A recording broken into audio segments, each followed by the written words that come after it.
Well, welcome to the Barry Foster Show, now on YouTube, originating from the Ridge Floor Studios in the City of Charm, downtown Avon Park. I'd like to remind you that if you have any thoughts, ideas, or suggestions for the program, just drop them below there, and we will get back to you as soon as we can. And topics you'd like us to talk about or people you'd like us to interview, we'd be glad to do that. Check out the YouTube page here daily, as we will be putting up new programming on a regular basis. And please subscribe to the YouTube page. It comes at no additional charge. It does not cost you a dime to subscribe to the YouTube page. And join our pages at the Barry Foster Show on Facebook and on the Barry Foster Show on Instagram. That would be very helpful. In the studios this morning, John Larsen. Good morning. Good to see you, John. I want to remind folks that the Barry Foster Show now accepts goldbacks as payment. If you'd like to advertise on the program and pay us with goldbacks, we're an authorized dealer for goldbacks here. Well, I'll tell you, I'm still kind of confused about that, because I went back on the site again, because I've wanted to purchase some for about the last 30, 60 days. When I went back on the site again, all right, what comes up is something that says that, by the way, you need to pay $29 a month for security for these. And I still couldn't wrap my head around that. So because of that... Did you call them? No, I didn't. Okay. All right, but because of that, I backed off. Oh, yeah. Because I'm not signing up for any long-term thing. All I want to do is purchase some of these to have them. Yes. So I'm going to go back again and see if there is a way to talk to somebody, because a lot of these things are all strictly just internet, and there's no way to contact someone. But, that part of it still has me questioning what is this all about. Oh, yeah. So, I've got gold bags. I'm not paying any money on that, but we try to get them to be on the program and talk to us, but so far they haven't. And also, we do, for the folks here who live in Highlands County, we have some good friends who've helped us out. Garrett Anderson over at ammunitionplanet.com. If you want to buy ammunition, ammunitionplanet.com is the place to go. Some of our former sponsors, we're going to try to get them back on, Griffin's Carpet Mart and also Yarborough Tires. But also, I want to thank the folks over at Taylor Rental who fixed my weed whacker for about half of what they were going to soak me for down the street. And I told them, I said, I'll mention you on the podcast. They, well, thanks, Barry, thanks. So I'm glad to do that. Let's see. I'm not sure exactly where to start. I guess the flavor of the day is what they're doing to Cracker Barrel, and Oh boy. I think what's happening with Cracker Barrel, for the folks who don't know, it's more than taking Uncle Herschel off the logo. That's some white guy. Uncle Herschel was the uncle of one of the founders of the Cracker Barrel, and the idea of the name Cracker Barrel was the place at the general store where people would sit around and talk, because the Cracker Barrel was set beside the stove to keep the air dry and to keep the crackers crisp. So that was the idea of the Cracker Barrel Old Country Store, was to have a place where you could shop, and then a place where you could eat. It was Southern comfort foods, and instantly I always got Uncle Herschel's breakfast when I was there, because I'm a breakfast kind of guy. But what they're doing now is what you saw with Bud Light. Okay, I think it is an intentional destruction of the brand. Okay, because they've taken what they're going to do, if they haven't done it yet. All these remodels, they have cut out the old Americana. They have some just big displays on the wall with a few antiques. All right, and I had a guy who had been with Cracker Barrel for a long time.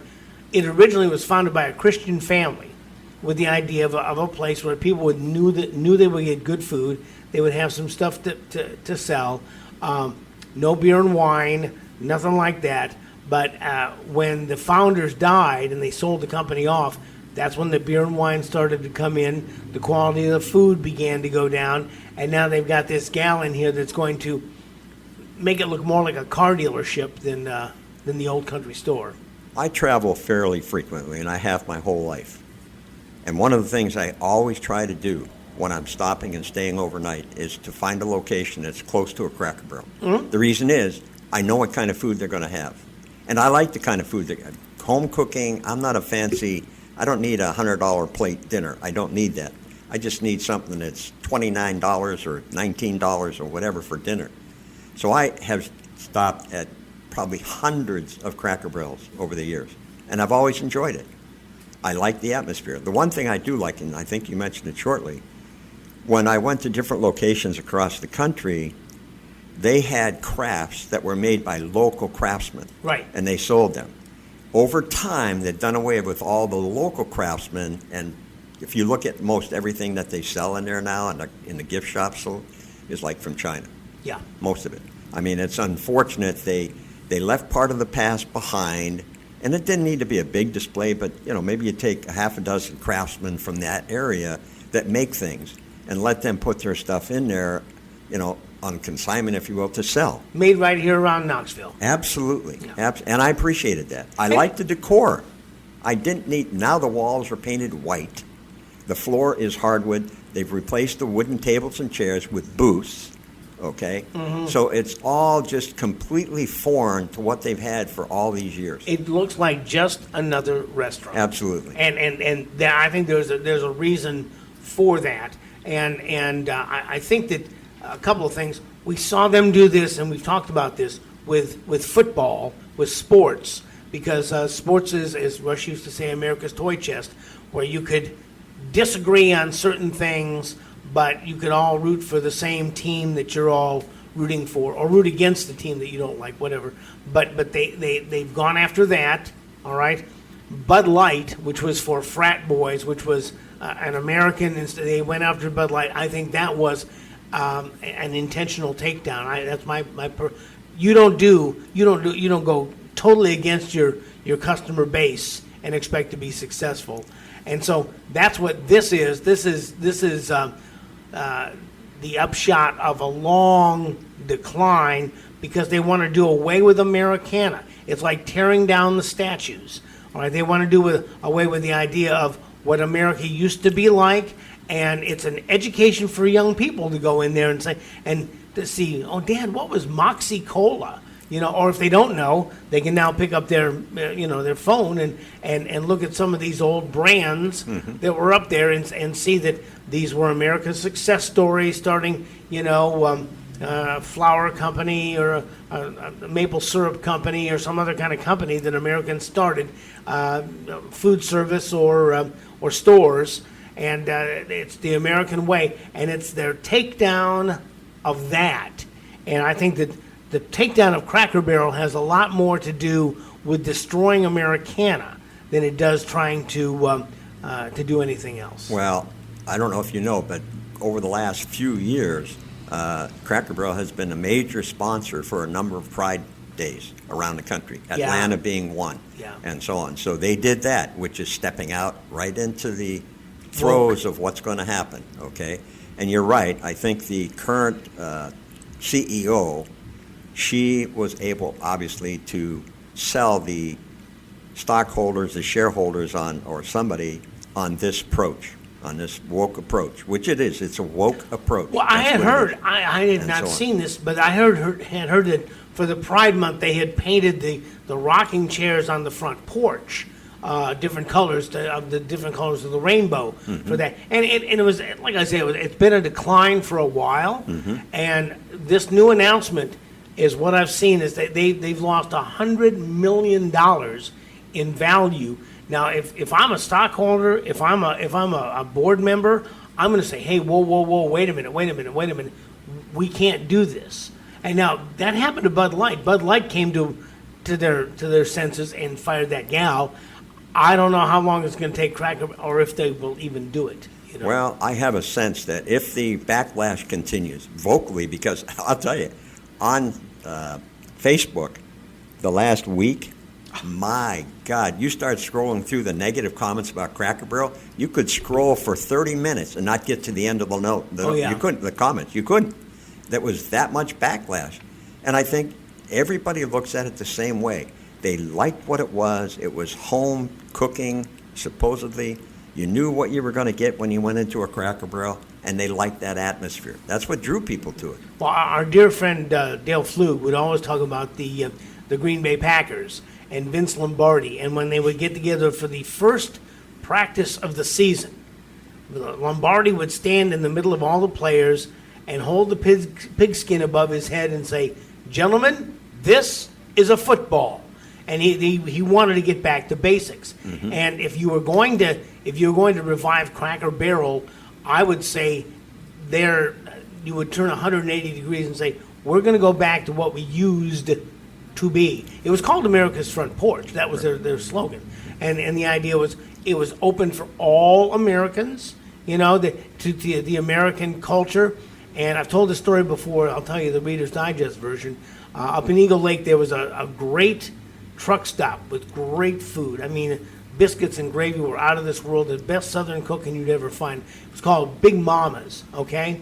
Big Mama was about 4'10", okay, Vietnamese girl. And she had studied Southern cooking the way other people study French cooking. And she had developed, and she had it down to a T. And I would go back to that. And I think that if they continue to go in that direction, if I had any money, and in fact I was approached by a guy who wants to open a restaurant here in Avon Park, I said, you know what I'd do? I'll tell you exactly what I'd do. I would take the old Depot restaurant, which is just down the street from where we are. It's closed now. Oh, it is? It's closed now. And there's a sad story, a very woke, sad story that goes behind that. And I said, what I would do is I would go and you can go to the thrift shops around here, find you some antiques, hang them on the wall, go back to the original Americana type, and call it something like the Front Porch, call it something like Southern Hospitality, and give it a Southern name. Do what Cracker Barrel was doing. I think you'd make a ton of money.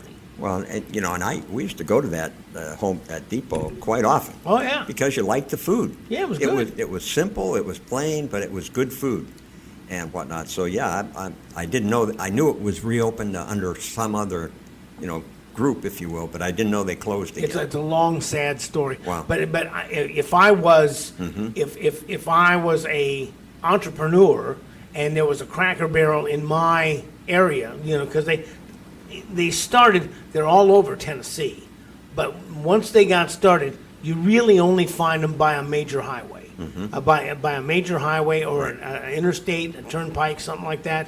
Right. And if I saw one of those, and there was a restaurant nearby, I would reopen under a different name with the same kind of ambiance and menu, and nature abhors a void, and people would be looking for an alternative. And if we have a sort of alternative in Bob Evans from out of Ohio, and they were the same way. Now they've become much more metropolitan than the original Bob Evans were. A little bit. They also serve beer and wine. Yes. Okay, they've done that. They made that move. But in all the times, how many times have we just locally gone to Bob Evans? Yes. I have yet to see anybody order a glass of wine or a bottle of beer. And all the times I've been there, I have yet to see anybody order wine or beer. At least around here. How much of an attraction is it really? But it was their decision. They made it. Whether it works or not over the long haul, that's up to them. But you're right. You need to keep simple, because the restaurant, to me, one of the beauties of Cracker Barrel's setup, they ordered the same food across all of their restaurants around the country. You know what you're going to get. And so they're ordering. Somebody sits down, I ordered 1 million pounds of that, 500,000 pounds of this, and so on. But it's for our whole organization across the country. 10,000 gallons. They're all going to use the same ingredients. Biscuits and gravy. Yes. But the thing, and here's the thing, okay? We were just over the past weekend. We got together with some of our conservative friends and had a day-long discussion. And I will tell you that most people, and John, you and I both know this is true, have sat back and said, "Oh, now we can relax. Trump is president. No, we don't have to do anything. Everything's fine.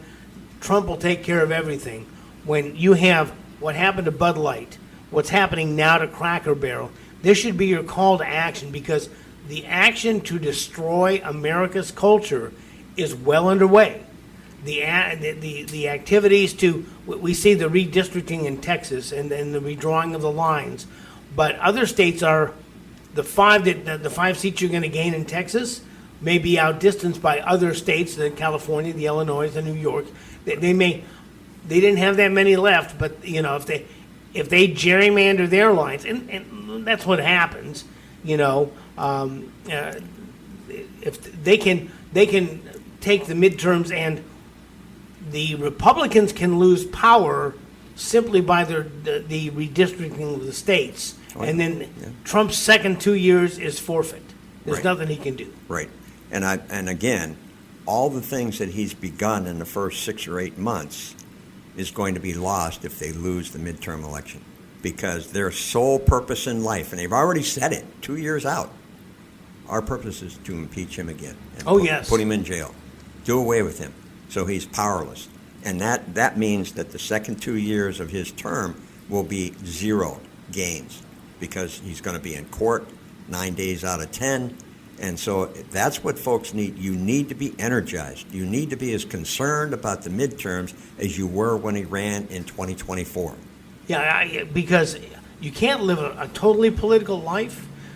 I mean, there are things that you have to do but politics is how the laws are written, and things that are the things that dictate how our lives are lived. And so it's going to be up to us, not only here in Florida, but anybody that's listening to this podcast in any state of the union.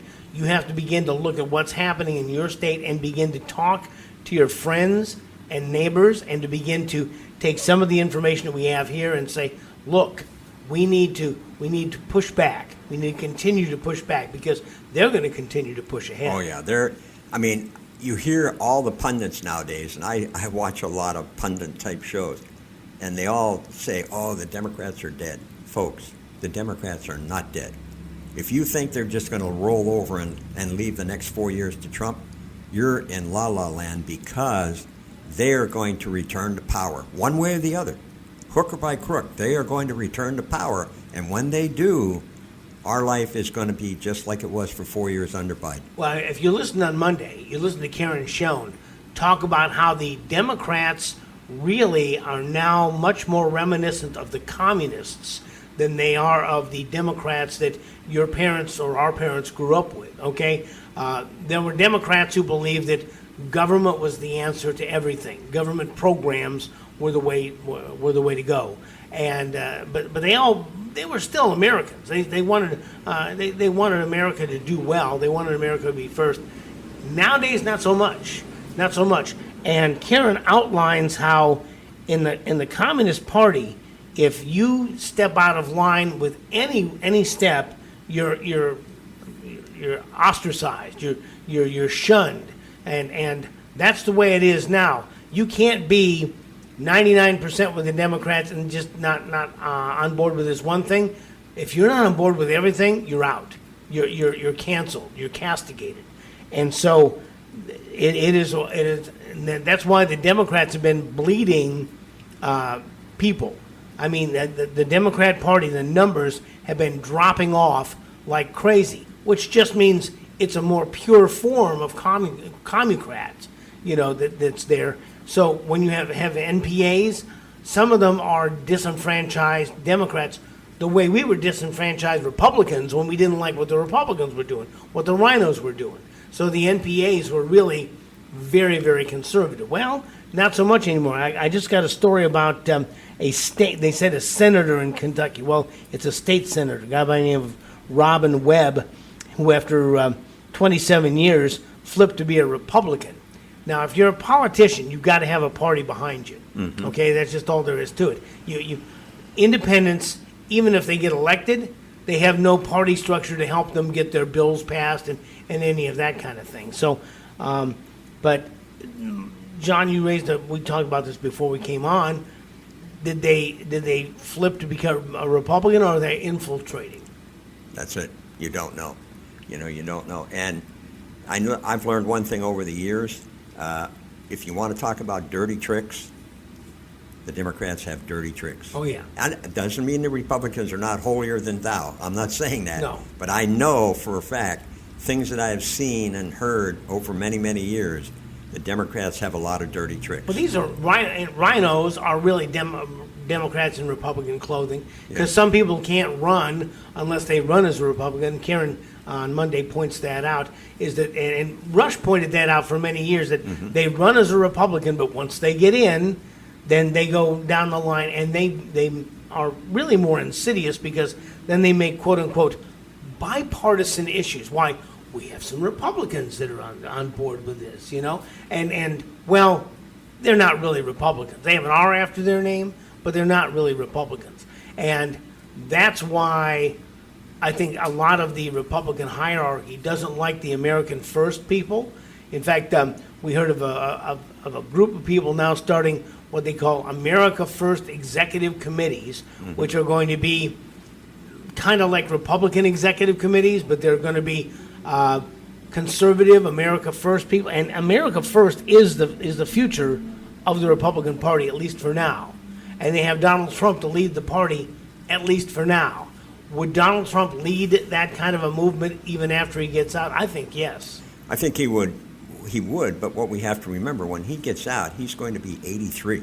Yes. Okay, so his longevity beyond his term in office is like me and a lot of us that are up there in age, okay? You have to be concerned about how long they'll physically be on this earth. The other thing is, yes, J.D. Vance looks like he's going to be the incumbent going forward. And the ticket that I heard this weekend would be J.D. Vance as president, Marco Rubio as VP. I've heard that said, yes. And so on. Now, I think the two of those could do an awful lot of good, but they are not Donald Trump.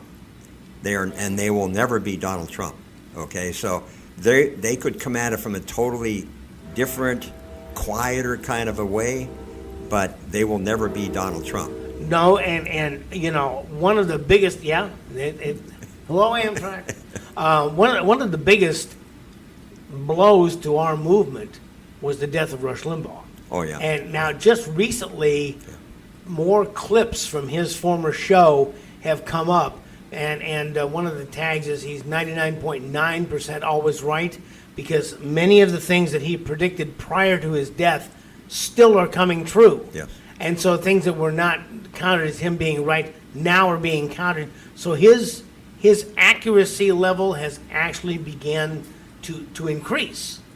And I think it would be very beneficial, and if we could get his widow or some of these people to begin to rebroadcast some of the things that he had, some of the more salient things that he talked about, I think it would be very helpful. Well, the thing of it is, one of the things he had planned before he passed away was like children's videos. Yes. To educate children about America. And that was one of the big plans he had. Rush revered. He talked about it for a year or two before he passed away, but he never was able to bring it to total fruition while he was still alive, unfortunately. I want to back up, because something that we're well aware of that's happening in the country right now. You've got a communist running for mayor in New York, and you have a communist, both Muslims. You have a communist Muslim running for the mayor of Minneapolis, Minneapolis, Minnesota. And the thing of it is, that is a double-edged sword to me, because number one, the Republicans can point, if they win, which I believe they probably will, all right, the Republicans can point to that and say, here is the future of the Democratic Party.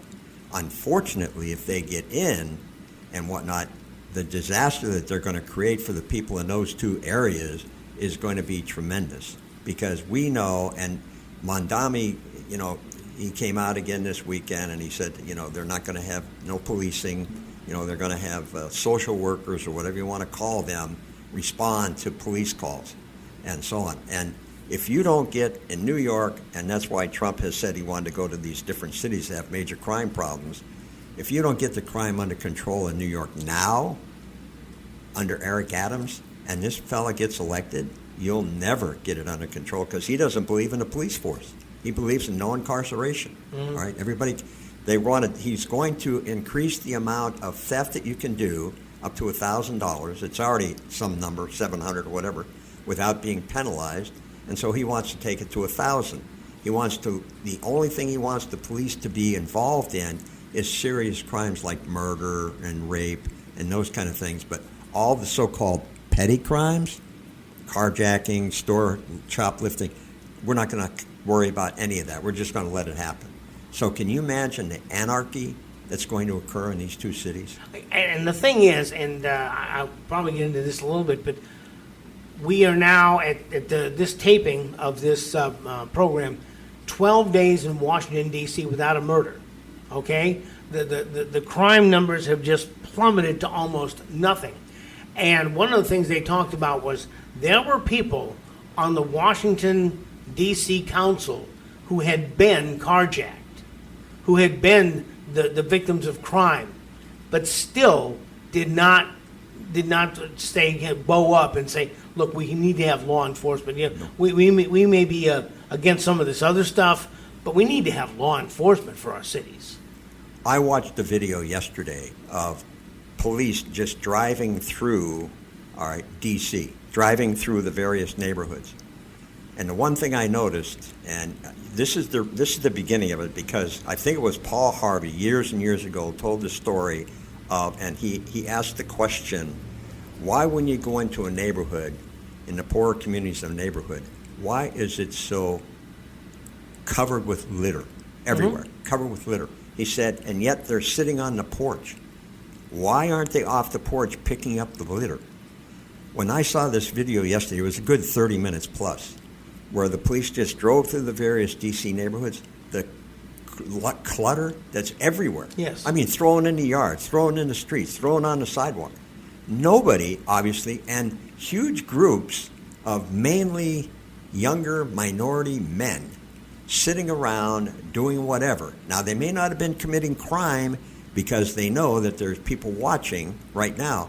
But my concern is, all right, at the end of 30 days, if Congress doesn't give Trump the right to keep people there in D.C., is it going to revert right back to what it was at the beginning of the 30 days? It depends on how much law enforcement remains there. Well, there are 800 policemen under force in D.C. right now. They're short 800 people, and the police, I think, from the mayor on down, have gotten almost zero cooperation on fighting crime. They haven't.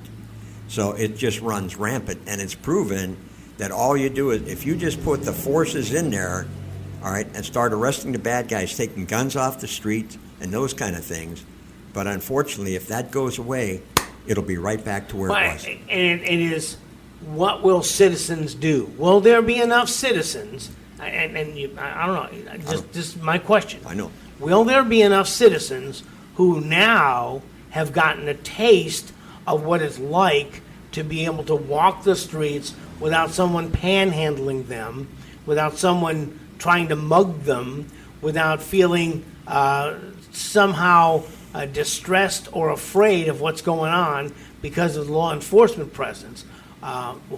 Will there be enough of them to tell to either A, elect the right people, or B, prevail upon the people that are there and say, look, we wanted to stay like this. We wanted to stay like this. Will there be enough of them? And if there's enough of them, the answer is probably, yeah, they'll have to do it. The question is, will there be enough of them and enough people who have some level of power? We talked a couple of weeks ago about a judge who had no sympathy for illegal immigrants because one had hidden under the porch of his house and scared his wife. And, you can't have your wife be scared. So the judge is like, nah, you're out of here. We're not going to put up with this. If you have enough people with enough money and enough political pull, or are the people with enough money and political pull saying, well, that only happens to little people, just let it go on? Well, I'll tell you, in looking at this video, and because you get a sense of who people are and what they're like by looking at their community. Yes. And watching this video yesterday and where they're at and all of that, I say then that what's going to happen is that it's going to go right back to what it was after 30 days if he's not allowed to keep the troops and or the added police protection in the community on somewhat of a quasi-permanent basis. I really believe that, because if that's the way you're living and you're only keeping it under disguise because of what's going on, that it's going to revert right back to what it was. I don't think the people have the willpower to overthrow the mayor or replace the mayor, do whatever, because if you go back in time, one of the mayors they had was who? The guy that smoked crack cocaine, Marion Barry. Marion Barry, yeah. Okay, and they reelected him.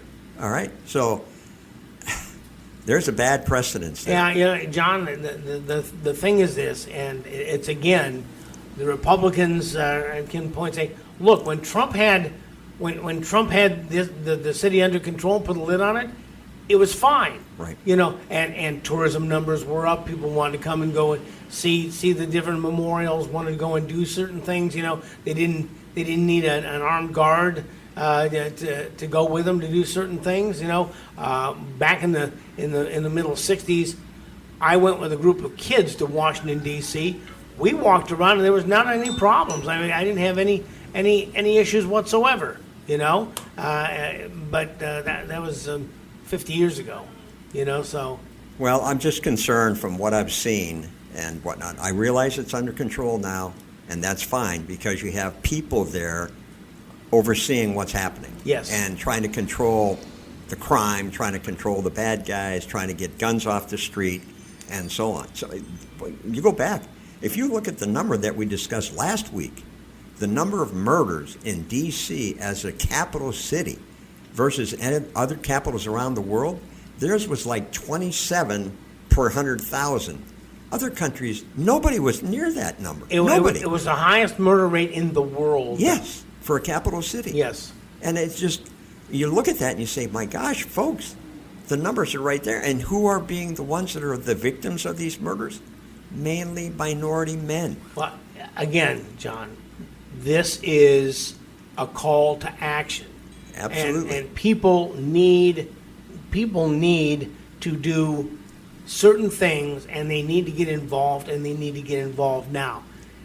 As tranquil as our community is, our people need to get involved, because now you can help with midterm elections. You can even help with municipal elections. You've got friends who live in the great industrialized north. There's things that are going on. We need to begin to prevail upon our people to make sure that things stay tranquil and nice for us, stay the same, if you will. But it's going to be up. If we don't do anything, there's no cavalry coming. We are the cavalry. And Ronald Reagan said very famously, we're one generation away. And so it's going to be up to us to educate our grandchildren, and through our grandchildren, maybe get our children to do the right thing, to begin to push forward into this direction, because MAGA has about 18 months. We got about 18 months to make something happen, to make sure that the next 2 years, and then after that, it's going to be another. It's going to. We have to continue to work? Yes. Absolutely. No, there's no doubt that the effort has to be put in. But my concern is, in just looking at the environment, all right, you've got to I think you really need to change some of the leadership, and you can't arbitrarily go in and do that. But if there's a way to change the leadership, you have to get new blood with a different thought process about how do we, number one, fight crime. And I listened to some politicians this weekend, and they said there's only one thing that a politician should be concerned about in their community. One thing: protecting the people. Yes. Protecting and law enforcement. And if that doesn't happen, if you don't have that, then you're never going to solve the problem. Police, fire, and ambulance. And that's right. You have to have the safety factor there so the citizens can feel safe. They can feel safe to walk down their street. They're not going to be mugged. They're not going to be beat, and so on. So that's the effort that needs to be put in. But you look at the Democratic leadership, they're fighting this takeover of D.C. right and left all day long, fighting it and speaking out against it. So when they speak out against it, the message that their people hear is, oh, this is not good for us. So it's going to be a tough slug. The 30 days, I think, is going to be great. I hope somehow they can keep it going beyond 30 days. Otherwise, I'm concerned. We'll see what happens. But we're out of time for today, but there's always tomorrow. You've been listening to the latest edition of the Barry Foster Show, recorded here at the Ridge Flora Studios located in the City of Charm, beautiful downtown Avon Park. Any thoughts, ideas, or suggestions for the program, just put them in the comments below, okay? Anything you want us to talk about, people you'd like us to talk to, we'll be glad to do that for you. Check every day. We put up new programming on our regular schedule, Monday through Friday. And please subscribe to the YouTube page. Subscribing doesn't cost you a dime, okay? And you can join our pages at The Barry Foster Show on Facebook and Instagram as well. As we continue to look for truth, justice, and the American way, this is Barry Foster and John Larsen, and we'll see you next time.